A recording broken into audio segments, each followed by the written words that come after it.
நினைக்காத. ஃப்ரெண்ட்ஸ், இன்றைக்கி கம்மங்கூழ் வீட்டில் எப்படி அரைச்சி செய்யலான்றதை பார்க்கலாம். ஃபஸ்ட்டு நான் ஒரு 1/2 கிலோ கம்பை எடுத்து கழுவி வறுத்தெடுத்து அதை ஆறுனதுக்கப்புறம் இந்த மாதிரி மிக்சி ஜாரில் போட்டு வறுத்து கொஞ்சம் கொரன்னு, ரொம்ப கொரன்னு இல்லாத ரொம்ப சாஃப்ட் இல்லாமல் கொஞ்சம் கொரன்னு அரைச்சிருக்கேன். இதை என்ன பண்ணுறான்னு பார்க்கலாம். ஃப்ரெண்ட்ஸ், இப்போ வறுத்த பொடி பண்ண கம்பு பொடியை இந்த குக்கரில் போட்டுக்கலாம்.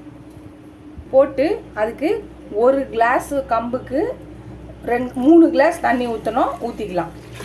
ஃப்ரெண்ட்ஸ், நான் இப்போ 1/2 கிலோ வச்சுருக்கேன். ஸோ 8 கிளாஸ் தண்ணி ஊற்றி இப்போ குக்கர் மூடிக்கலாம். விசில் போட்டு ஒரு 3லேருந்து 4 விசில் வரட்டும். வந்ததும் பார்க்கலாம்.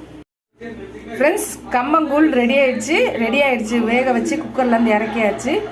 கொஞ்சம் இந்த மாதிரி பதத்தில் இருக்கும். நீங்கள் குக்கரில் ஈஸியாக செய்யணும்னா இந்த மாதிரி செஞ்சு பாருங்கள். இன்னும் கட்டியாக வேணும்னா இன்னும் 2 விசில் வச்சிங்கன்னா சரியாயிடும். இந்த குக்கர் கொஞ்சம் ஃபால்ட்டாக இருக்கனால கொஞ்சம் இதாக இருக்குது, வேறு ஒன்றும் இல்லை.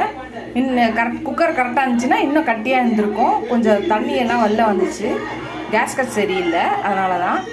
ஓகே, இது வந்து காலையில் நீங்கள் இதில் தண்ணி கொஞ்சம் என்ன ஊற்றி நல்லா இது பண்ணிட்டீங்கன்னா காலையில் எழுந்து இதில் மோரோ இல்லை தயிரோ நல்லா கலக்கி இதில் போட்டு உப்பு வெங்காயம் அரிஞ்சு போட்டு குடிச்சிங்கன்னா சூப்பராக இருக்கும்.